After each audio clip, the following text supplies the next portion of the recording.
Hey, welcome back to the channel. Today, as you can see, we're going to discuss the Ableton Push 3 again. So as you can see, and as you know from likely watching any of my previous Ableton Push videos, I have the controller version of this device.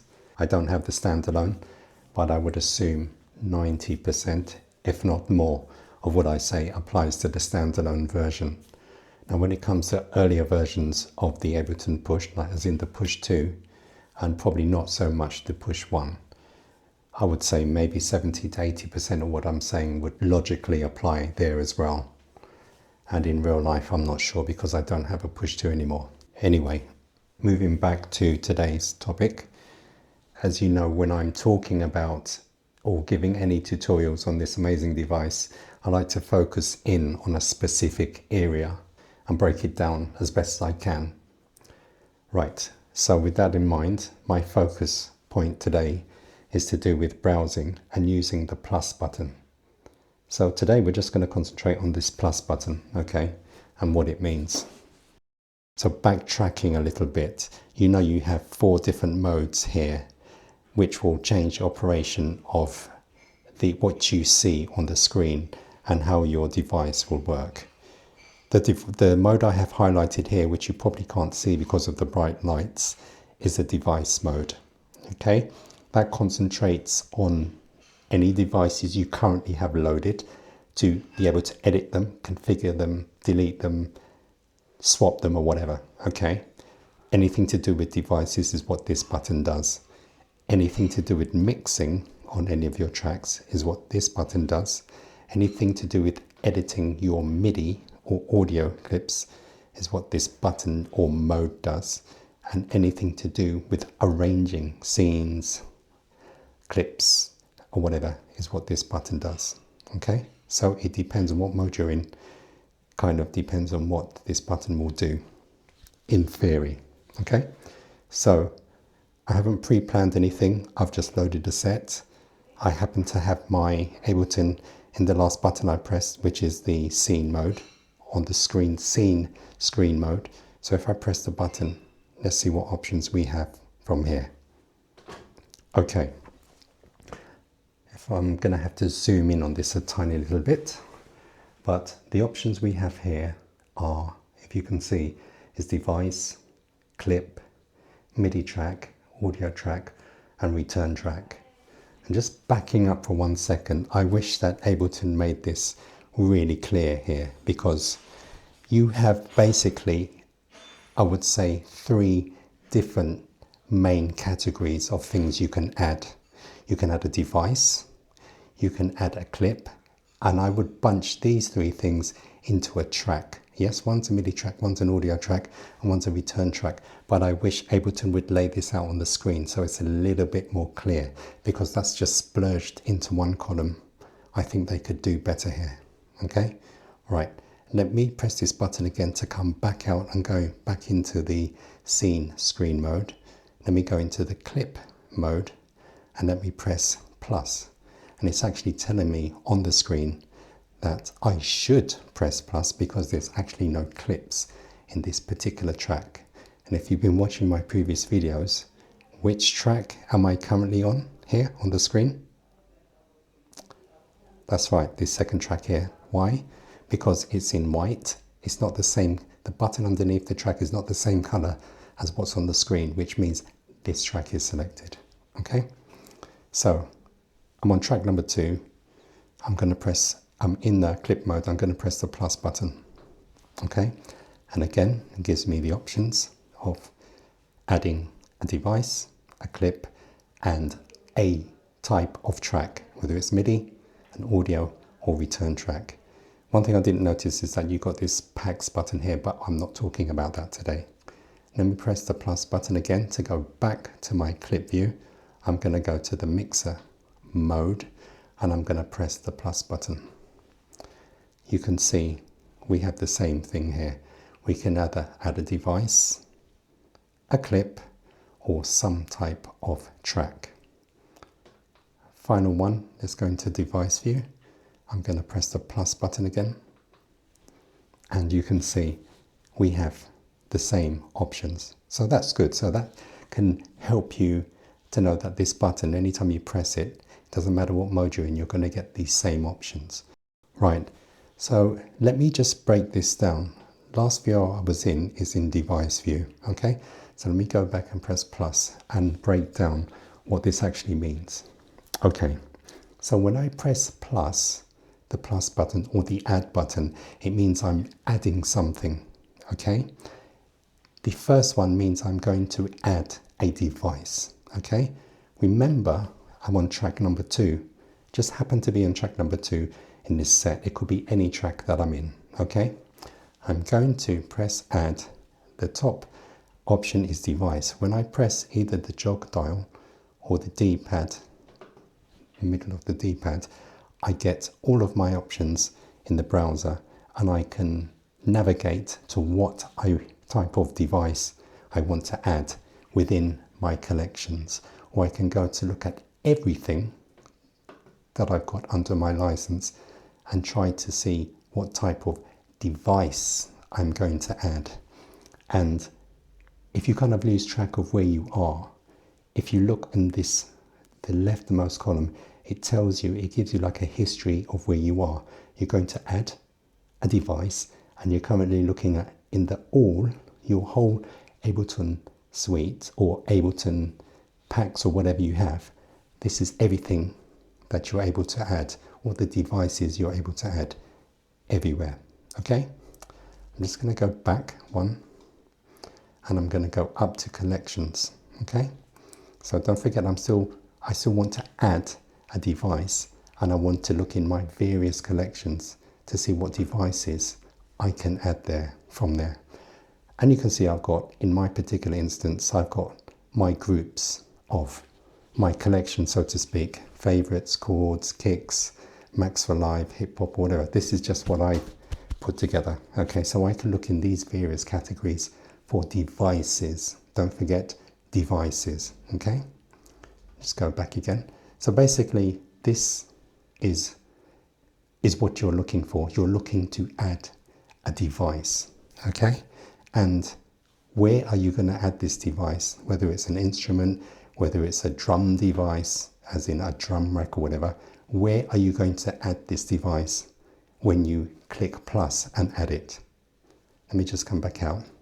Where you're going to add it is you're going to add it into whatever track you have highlighted, and it's going to go next to or at the end of whatever device or devices you already have in your track. Let me say that again. I'm in device view. I have 2 devices there at the moment. One is a sound source, which is an analog, an Ableton analog instrument. The other device I have is an effect, audio effect device, and it's a compressor. I'm going to go into plus. I'm going to add, yes, I want to add another device. I'm going to go, let's have a look. Let me add another audio effect device. So I'm going to go into that category of devices. And let's go, what shall I add? Let's look for delay. Let's add the Ableton delay. And I'm going to go into that group of delay devices. And these are the different delay devices I have. Okay, don't forget, if you ever get lost, always look at the leftmost column and it gives you like a kind of tree or histogram of where you currently are.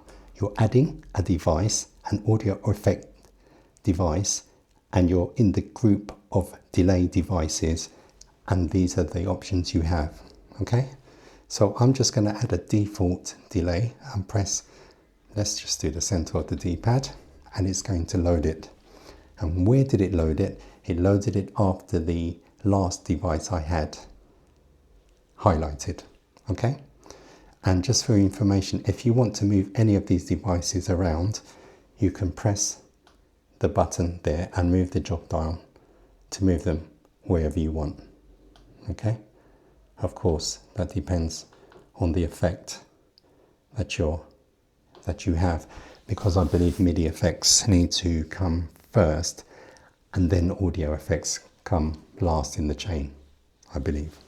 Anyway, so that's what you've just done.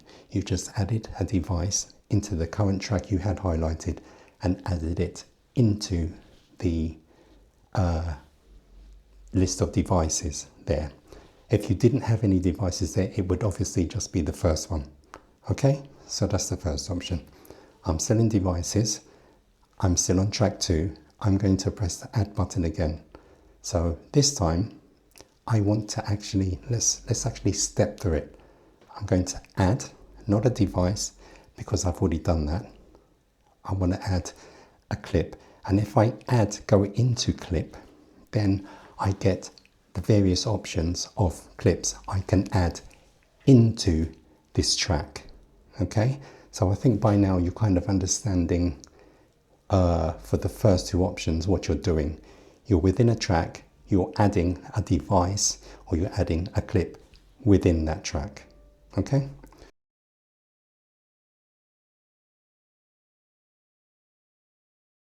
Let's go back to the other options. In fact, let's just go back all the way. Again, track number 2 highlighted. So this time I want to actually add a different sound. Yeah.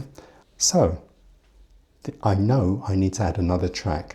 I'm not going to add another device within the same track. I want to add a completely another track. So I press the add button, and this time I navigate to my track options. Okay, so I'm like, okay, I want to add a track, but that's very cool. And do I want to add a MIDI track or an audio track? Okay, I just want to play a keyboard sound, and so I can use a MIDI track, so that's fine. And this is where it can get a little bit confusing, because it's a little bit confusing, but at the same time it's very good what Ableton have done, because instead of you pressing the button, the jog dial or the D-pad to accept that you're going to add a new track next to track 2, Ableton go up one step further. So initially you might think, okay, I'm going to press the jog dial and it's going to come out of this screen and go back to the main screen. It's going to shift along and add a MIDI track there, a blank MIDI track there. And then what I can do is go back into that track and then add my keyboard device. And you can see that's a little bit long. Okay, so what Ableton do is they continue that step for you. So say I've got my drums on this track, I've done my drum tracks, yeah, initial drum tracks. I've laid down a bass line on this track, and from this track I'm going, right, I want to add some chords, I need a keyboard sound. Add, not a device, not a clip, I want to add a track. What type of track? A MIDI track, because I want to add a MIDI instrument that has a keyboard sound in it. So I go, boom. So instead of jumping back to all the tracks, Ableton continue the workflow for me. Right, you have a MIDI track. What do you want to put on that MIDI track? Do you want it to be blank? And this is where I wish Ableton would call this blank track to make it really obvious, yeah? But anyway, they call it default track. And if I do default track and press either one of these buttons, it's going to do exactly what I mentioned before. It's going to give me a blank MIDI track with nothing in it. Okay? Let's undo that. Let's go back to track 2 and let's restart the workflow. Drums done, bass line done. I want to add some keys. I need a track, I need a MIDI track. Let's go there. Boom. Okay, we still have our options. We still have browse mode enabled, which allows me to continue looking for the type of sound I want. And this is brilliant. This is really, really cool. And basically the point of today's video, to kind of break down to you why the screen is the way it is, and why this is such an excellent way to continue your workflow, because you've got your drums going, you've got your bass line going, and you would just want to quickly add something. So I'll go, okay, I know in my head I want to add a keyboard. I know it's an instrument. I'll go to the instruments collection of sounds, and I don't see a keyboard, yeah? So I can either scroll to the Ks, but I don't see any. But the thing is, this is how the instruments are, like a keyboard instrument is not listed by default as the instrument sound like a keyboard or a piano. It's listed under the type of Ableton device that will contain that particular instrument, if you see what I mean. So analog is an Ableton instrument, and within there, analog is capable of producing a multitude of different sounds. Let's see if they have a piano underneath there. So I'm going to go into that group and I'm going to look, and it gives you a preview. You can preview is enabled, so as I scroll through the sounds I can hear it. Let's see. This is more like a synthy type of instrument, so I'm not getting like a keyboard that I'm like a kind of chord sound that I'm looking for. So let me go back, come out of analog, and what else do I think? What type of Ableton instrument group is likely to have the keyboard sounds I'm looking for? Electric looks good. Let's go there. Go into there, and here we go. We have some keyboards. I like this one, so I know that when I press any one of these buttons, it's going to add it to my track. And there you go, electric piano. And so basically that's all I wanted to discuss today, is just to make it really clear when you press the add button, the plus button, add button, what it actually does. And it doesn't really matter which mode you're in, but I just wanted to make it a distinction between adding a device, a clip, and both of those things go within the track you're currently in. But then when you select any of the track options, that's going to actually add a completely new track. And within that new track, depending on if it's a MIDI track or an audio track or return track, then you can continue the workflow to add whatever instrument, effect or whatever you want to add to that newly created track. Okay, so that's it. So I mean, for example, I can continue and this time add an audio track, and this chevron or arrow is telling me that there are going to be further options that I can add within my newly created audio track. Okay, I can, again, the top highlighted option is always going to be the blank track. So it will be default MIDI track, which is blank. It will be a default track, which audio track, which again has got nothing in it, or it could be a default return track, which has got nothing in it as well. Or you can just go and add something directly straight away. And this is what's so good about this workflow of the add button. Okay, so I hope that has been a little bit helpful. For me, it was a little bit confusing at first, till I spent a little bit more time on it and read up on it. I realized that's such a cool workflow. The only thing I just wish Ableton would make this distinctively clear, that when you're adding a device or a clip, it remains in that particular track you're in. And when you're adding a track, it's going to add a new track, giving you the option to immediately add something within a relevant instrument or effect within the newly created track. Anyway, hope that wasn't too confusing. If you need me to clarify anything more on this topic, just add a comment in the comment section below. Hope that was helpful, and until the next video, peace.